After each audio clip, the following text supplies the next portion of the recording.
Hello, and welcome to this week's episode of the Wealth Conversation podcast with me, Tsitsi Mutiti.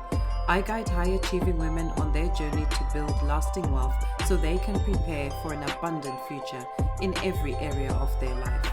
I hope that today's episode will help you to transform your relationship with money so you can make the choices that will enable you to create the opportunities and lasting wealth that you desire. Let's get straight into this week's episode. My guest for this episode is money mindset coach Cleo Matlou. Cleo helps women take radical responsibility of their relationship with money, gain financial freedom, and attract more wealth and financial abundance. Her mission is to eradicate the fear of talking about money by addressing the emotional impact money has on our everyday lives. Today, Cleo and I will be exploring the concept of wealth consciousness and the role this plays in the wealth creation journey. Welcome, Cleo, to the Wealth Conversation podcast. Hello. Thank you for having me. So good to have you on this episode. So let's get straight into it. Please introduce yourself to the listeners. Thank you very much. So I'm Cleo Matlou, a money mindset coach, and I help emotional spenders have a healthier relationship with their money so they can create wealth and reclaim their financial freedom. Wow, I love that. Why did you decide to focus on that area? I think for me, what I find is that we talk a lot about how to make a budget, how to bring down debt, how to clear off credit scores, invest, save, all that. And the gap that we find a lot, and what I noticed a lot when I was working with people initially when I was going into the financial literacy piece, is like the disconnect of people have with money and emotions, and just how much that really impacts the way that we think, feel, and behave when it comes to money. And when I dug deeper, I noticed that a lot of the time and the people that I was attracting, it was all around the emotional spending. And I'm not just saying emotional spending in the sense of impulsively spending. There's also an element of money hoarding or spending not on yourself but on other people, and it really came to about our attitudes and behaviors around spending. So for me, I thought it was really important to really highlight that, because I think a lot of women can really relate to that and see themselves when they are talking about emotional spending. And then I just realized at the top of the call, I should say my business is called Women About Finance, so that's the way that you can find me. Fantastic. Yeah, a lot of what you've said has resonated with me. I can think of moments where my spending has been based on, how I'm feeling at that point in time and not anything logical. And I'm doing quotation marks because who knows what logical is really. Exactly. And also logical can actually be very self-sabotaging. So when we put logic in the spend that we made, well, I deserved it. Well, I've had a bad day. Well, I've done really well. Well, it's the weekend. Those sort of phrases that we say to ourselves are an element of emotional spending. And we're not to say that you cannot spend on yourself. Absolutely, we work too hard to not spend on ourselves, but it's just be mindful in terms of the way that we're spending, having some form of allocated money that you allow yourself to have that freedom and that choice to be able to do that without having to feel that you're using money to soothe yourself. It's about nourishing ourselves. And that nourishing is when we allocate money to ourselves to be able to have those moments where we can spend on ourselves unapologetically, where I think a lot of the times we are soothing ourselves, which is where we can get ourselves in a sticky situation of using unallocated money like savings or getting ourselves into debt to spend money that we don't necessarily have for the way that we're feeling at the moment in time. Oh, that's so interesting. I love what you said about, using money to nourish ourselves. I've never actually thought of it in that way, but it makes complete sense. Now, before we go any further, Cleo, there's two concepts out there. So money mindset, which I know very well, and I'm sure a lot of listeners know about. But then the other one, which I came across through you, which is wealth consciousness. Yeah. What is the difference between the two? So, money mindset, as a brief, just for those who don't quite know the concept, it's all about looking into your core beliefs and values that sit behind your mindset when it comes to money, and identifying in areas where it's scarcity, which means that you believe there isn't enough money in the world, that you feel that you will never be able to achieve consistency and calmness and peace when it comes to money, that everything, when you think about it, is it's money's bad, money's evil, root of evil, and you will never be able to get the money that you want in order for you to be able to achieve. Where abundance is identifying and understanding that there's plenty of money to go around, that there's absolutely enough, and you are absolutely capable to be able to achieve the things that you want to achieve when it comes to money, and that you have a more positive outlook when it comes to the way that you behave with money and your attitudes towards it and your core beliefs, which may actually not be positive, but you are able to identify which ones aren't positive and be able to do something different about it and think more abundantly. That's the way that I see as money mindset and the difference between the scarcity and abundance.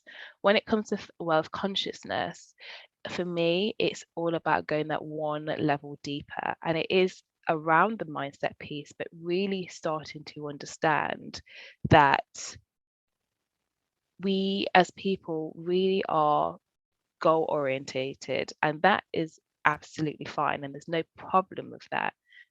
Where it comes a bit sticky is that when you achieve that goal, you expect the fanfare, you expect all the glory and the applause and all the good stuff that comes with it. Then what? You've achieved it. What do? It's like, oh, I'm here. I was expecting this to feel differently. I was expecting this to expect different, but now I'm here. Now, what do I do? And that's all about focusing on our extrinsic goals, which are the goal oriented ones, where we say we want to achieve a certain salary, or we say that we want to achieve a certain, to clear off debt by X time. Very metric focused. Where wealth consciousness is way more about the intrinsic goals. It's about a way of being, a way of feeling, and understanding that wealth starts today. Wealth is not in the future. It's not something that we're waiting to happen when we get to a certain point in time. It's appreciating that wealth is absolutely within your grasp right now. And what I mean by that is understanding that you have the opportunities, you have the resources that you can attain, you have the chance to live a life that is already fulfilled right now, and be able to practice that through gratitude, through knowing that intrinsically you are already there. It's about being understanding that there is plenty that you can go and strive for, and it's something that we are forever striving for, because it's about the impact that we want to make to ourselves and to other people in the world. I love that. What I got from that is, in terms of wealth consciousness, it's what you said, wealth starts today, but also believing that you have and that there is enough. I really subscribe to both those concepts within the wealth consciousness piece. So if we look at an individual's journey, and maybe you could share an example of someone you've worked with on their wealth journey. What I'm trying to get at is for you to kind of share with us what the role of wealth consciousness has in an individual's journey, how it actually changes the way that journey is, as opposed to just focusing on mindset on its own. No, absolutely. So the best way I can probably describe it is probably used when I stepped into my wealth consciousness, and I can also share with you when I've seen the switch with my clients, and where I really see when the transformation starts to hit is when they actually start to embody wealth consciousness. But as I was on the journey to become a financial coach and reflecting on my wealth consciousness, I realized and identified that has been happening for me, and I have actually stepped into that without actually noticing, is when I surrendered the idea of money being the key to happiness. And the way that I actually experienced that was receiving the most salary that I ever experienced or had, which was beyond anybody in my family, beyond anybody around of my close circuit of close group of friends have ever achieved. And when you're on that journey, and when you get to that point and you have that money in your mind right up to that point, you thought, if I ever was able to attain that kind of money, then my life will be easy. Then I'll have everything solved. My problems will just dissolve and life will be great, and I won't need anything. I won't need any more. All I'll be doing is just keeping myself maintained and at flow. And I had a lot of abundance where, to be able to actually get to that point, my mindset and what I allowed myself to receive was that, it wasn't just fluke, and I don't believe in just fluke. The abundant money mindset that I had was that I was absolutely capable and deserving to have that money. But when I was in the situation and expecting the fanfare and expecting all my problems to be solved, they weren't. They were there. They were still existed, and actually other ones manifested when I got to that level of, in inverted commas, success.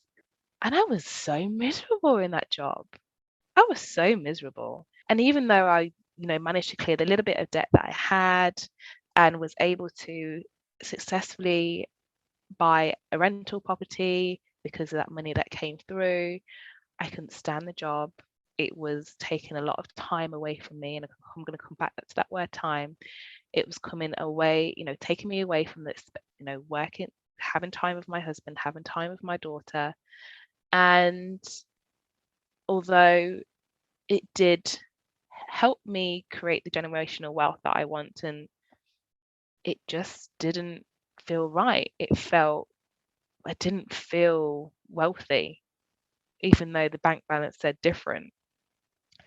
And I was like, no, this isn't for me. I've got here, the fanfare wasn't there, the applause wasn't there, the gold sticker wasn't there, anything what I was expecting to get there was not there. And I had to really take a step back and going, no, this is not life. The money, chasing the money is not life. I've got here, and let me tell you all, it's not the case. So I made a decision when actually it was saying that there was going to, as I was contracting, to then move people to fixed term contract. And I was like, not on your life with you. I don't want to do that, even though it still put me in a very lucrative position salary wise. I was like, not here. I'm not happy. So I said I'm not going to be renewing, and I found another job that was half the salary.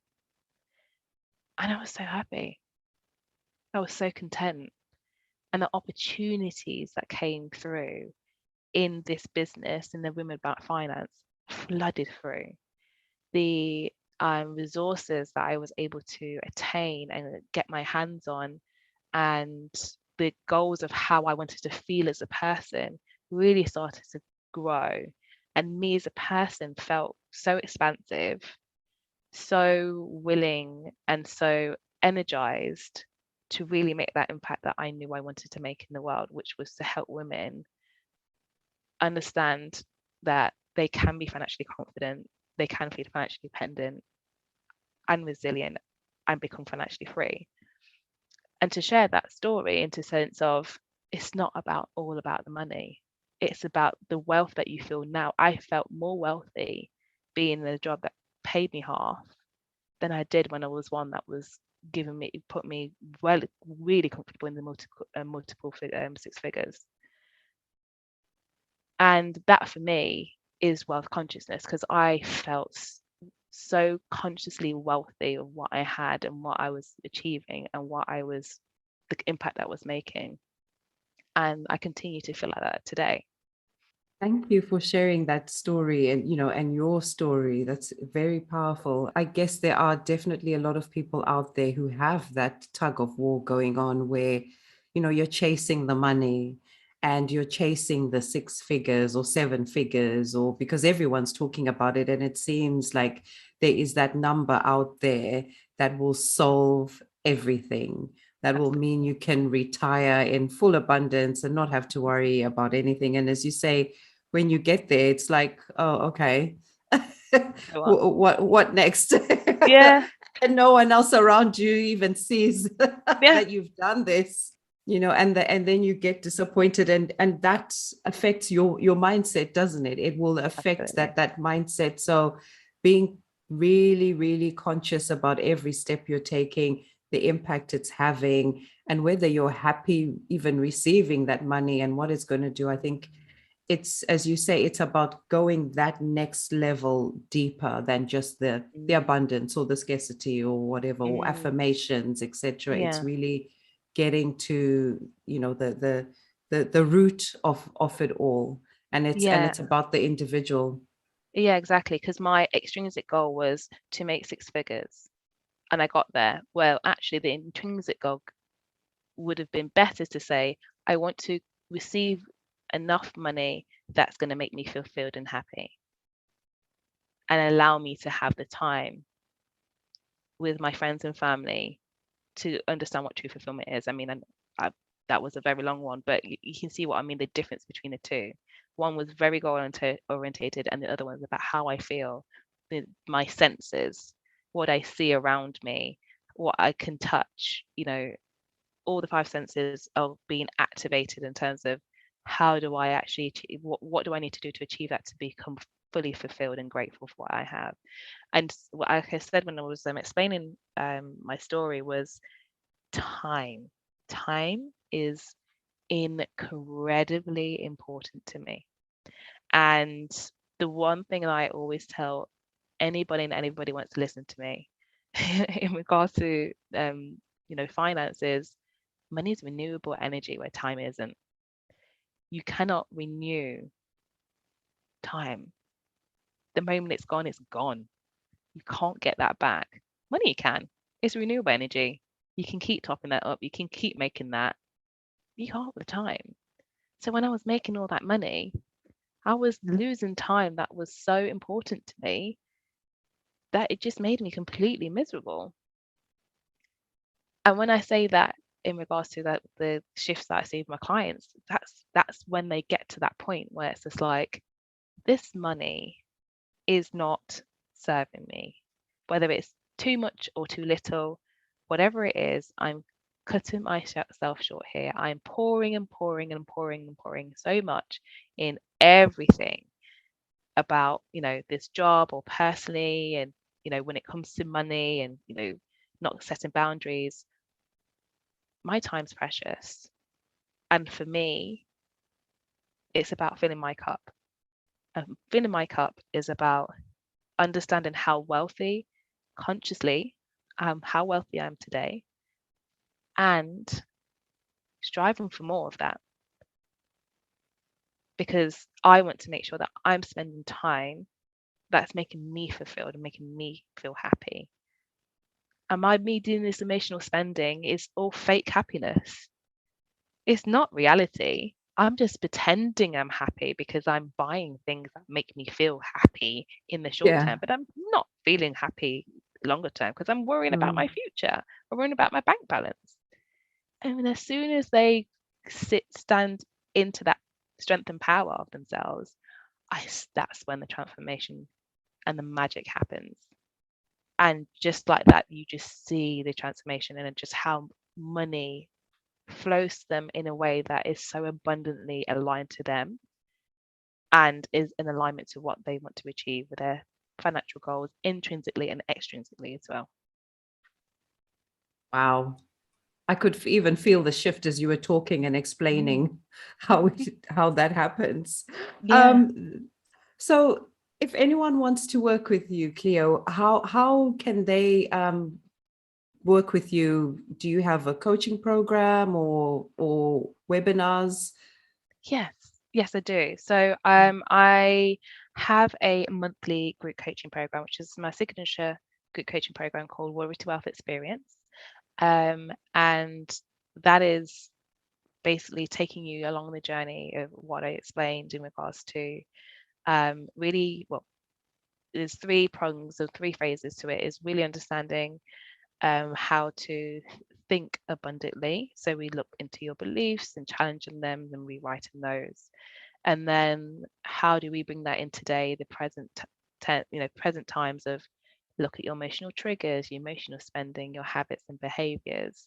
And then we start bringing in the strategy, which is the budget, the saving, the investing, what are the numbers, and also the values that you align to your to money.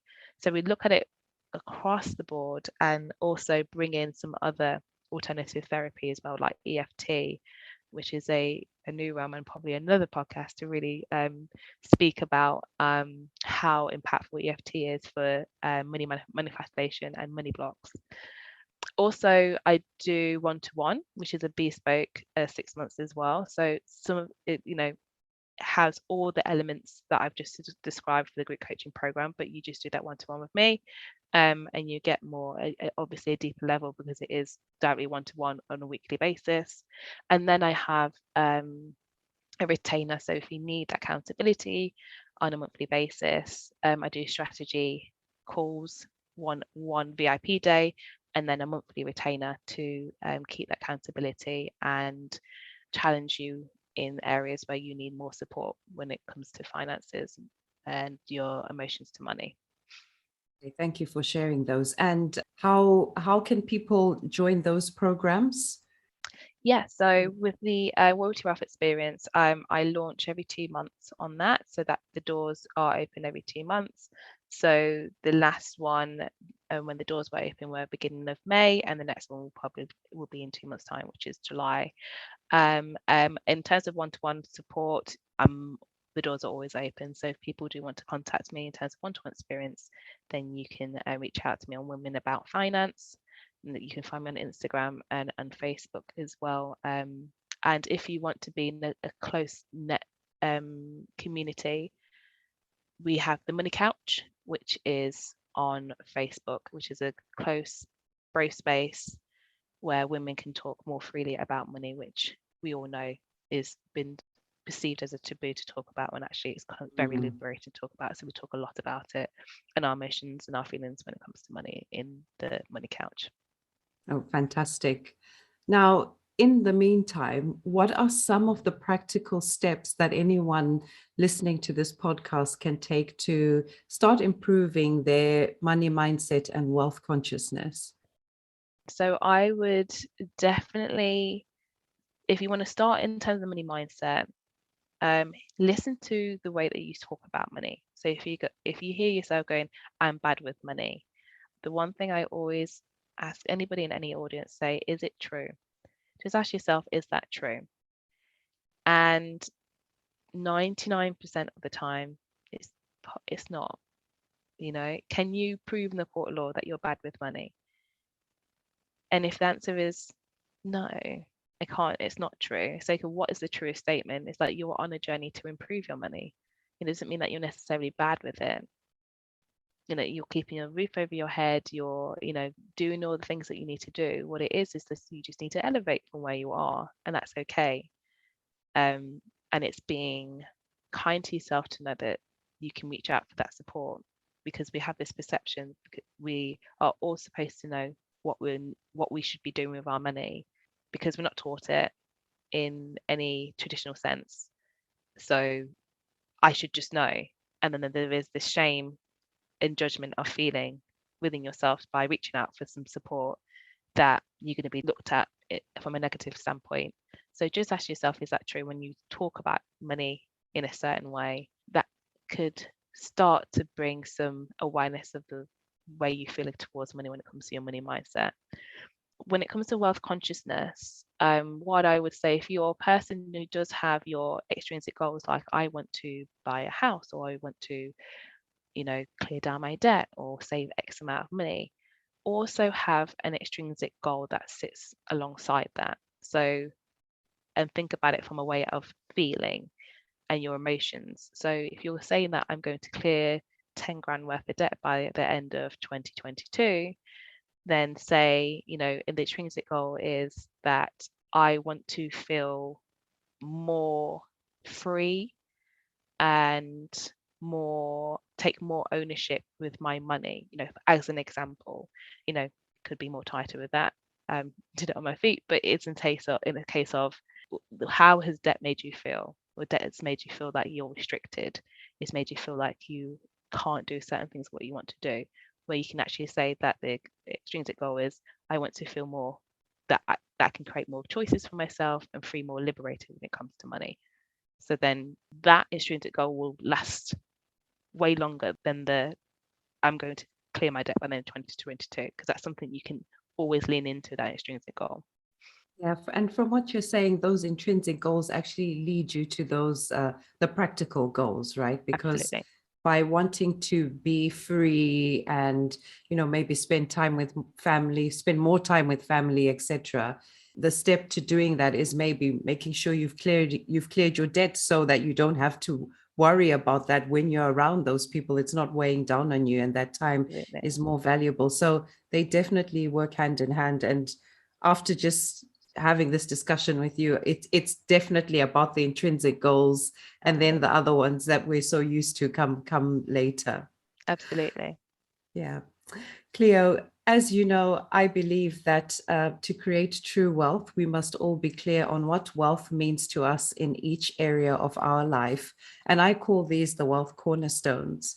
So, in a few words, please could you share with us what wealth means to you in the following areas of your life: physical, mental, spiritual, social, and financial well being? Love this question. So I would say that wealth in the cornerstones, and you may have to remind me of some of them, but mental well-being, just a huge one. And I think for me, I will combine the mental and spiritual, mainly because I've gone on a huge journey in regards to really understanding more about energetics and how your energy really can dictate the course of direction of life that you go into, and that also has a profound mental impact to you as well. So for me, it's really important to be able to give yourself time to meditate spiritually, but also mentally. That is, or if you are more a religious person, to make sure you pray, having those times to step back and be able to actually lean into your spirituality and give your mind more time to digest and reflect and be within the present that you're in today. I think it's absolutely fundamental as a grounding and to keep you extremely focused and your feet on the ground in regards to where you want to go into within life, which is so enriched with wealth. So physical wealth, and actually, I can honestly say this one has come to me very recently, where I've noticed I was that I was slacking in that area, and I was wondering, why do I feel that my equilibrium feels off? What is it that's happening? And it wasn't that I wasn't nourishing my body properly and I wasn't moving my body. And the moment that I leaned into physical wealth, the energy and how everything else just felt, it was all aligning. So we take for granted just the impact. Moving your body, nourishing yourself really helps the way that we feel about ourselves and our mental state and our physical and our spiritual state, because it all has a great impact on each other. So focus on physical is paramount, I believe. 100%, I agree with you. And I'm going through that journey of understanding my body and how it's, and just fine tuning everything about what I Absolutely. put in and the movements. Yeah, it's Mhm. definitely a journey. Absolutely. Yeah. And the final two are social and financial. I think social was again hugely taken for granted after the 2 years that we've had, and believing, I would say personally, I am somebody who's very, very comfortable in my own space and love to be on my own. The pandemic really challenged that that idea, or not idea, but just understanding how social interactions and social wealth is so important to us. And again, without that community feel, without that compass and that North Star that people provide you, then you do question your ability to make impact to the world and your way, the reason why you're here. Because if you're not able to actually interact with people, it can have a real profound impact on the rest of them, like the mental wealth in particular. So it's really knowing how you can actually incorporate social wealth in all aspects of your life and continue that in order for you to feel a belonging, and your sense of reason of being here. So I think it's so important. Financial, well, where do I start with this one? That's a whole new podcast. But it's literally echo what I'm saying, that the financial wealth consciousness, it's just so important. And everybody's financial wealth is completely, the definition is completely different to everybody. And reflecting what you said before, it's like all these numbers are dotted around in the social realm of what you should be achieving and what you should be having. That number and that financial wealth is completely different for everybody. It's just that we don't give ourselves the opportunity to really explore what that actual number is, so you know what you're actually striving for and know what is actually going to give you the optimal fulfillment and freedom. And then the rest is surplus, or it's just it's just being able to understand and what financial wealth means to you, explore that and be comfortable with that and stick within your parameters, rather than trying to strive for other people's success which may not be aligned to you. I 100% agree with that and absolutely love that. Thank you so much, Cleo, for coming on to the Wealth Conversation podcast. And, throughout this discussion, I've been making notes on different topics that we could talk about in future episodes, especially time, EFT, and the whole thing about the whole financial well-being and what that actually means to you as an individual. I think there's so many things we could talk about. So yeah, let me know if you're up for another episode. Oh, you didn't have to ask me twice. Always happy to be invited again. Brilliant. I will put the links to your social media and website in the show notes so people Wonderful. can get in touch with you. But yeah, as I said, thank you so much. It has really been an honor to have you on the podcast. I love the work you're doing. I love the transformation that you are providing to your clients. And I look forward to having you back on the podcast and hopefully working with you as well.